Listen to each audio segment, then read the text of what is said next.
Hi, I'm Adam, and I'll be introducing you to Chapter 8 in Ramachandran's book, Phantoms in the Brain. This chapter mainly talks about Capgras delusion, which is what I'll focus on. Specifically, I'll be giving a general overview of Capgras. So, as you've probably gathered from reading this chapter, Capgras delusion is a baffling neurological condition where an individual looks at someone close to them, like a family member, and thinks that the person in front of them has replaced the real person. It sounds really strange, but there is a logical explanation for it. Capgras delusion is essentially brain damage that results in the disconnection of emotions from vision. Basically, when a person sees someone like their parent, they recognize them as looking like their parent, they fit the part visually, but they feel no emotional arousal when looking at them, so the person with Capgras assumes that the person in front of them has replaced their parent. Capgras is relatively new to us in terms of what we know. To elaborate on that, here's a quick history to kind of give perspective on how far we've come in understanding it.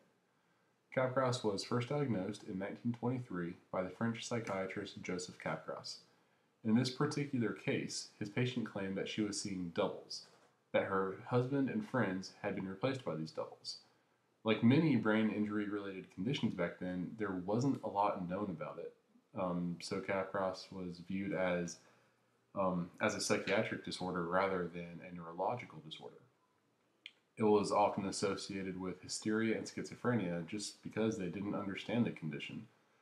They tried to explain Capgras using Freudian logic that repressed sexual desires for a parent are brought to the surface because of head trauma.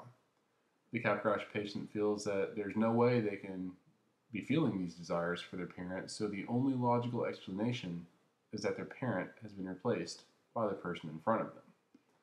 But as Ramachandran points out, this logic makes no sense when the subject in question is not a person or a parent. Let's say it's a house or a family pet. Freud's Oedipus complex doesn't really apply to things like this.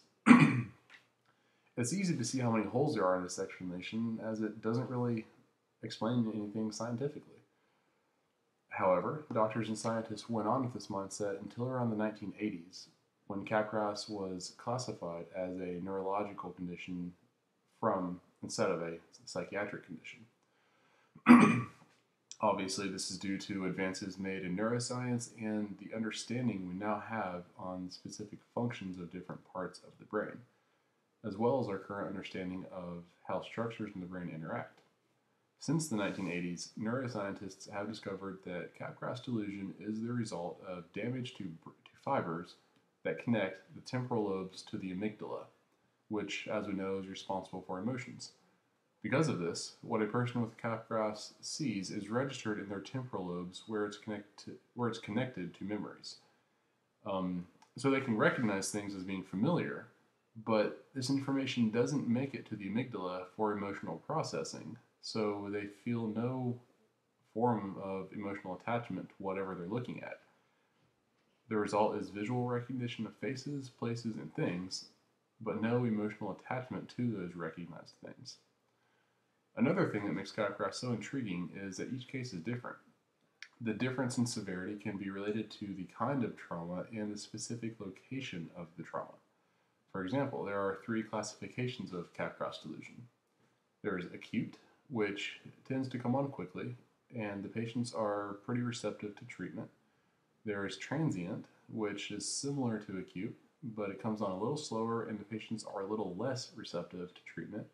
And then there's chronic, where the symptoms come on slow and treatment is very extensive.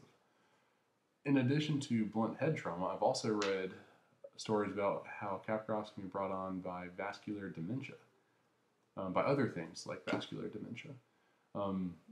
When a person has vascular dementia, their brain fails to get adequate blood supply. And as you all know, blood is sort of important for the brain. So when brain cells don't get enough blood circulation, the cells begin to die off.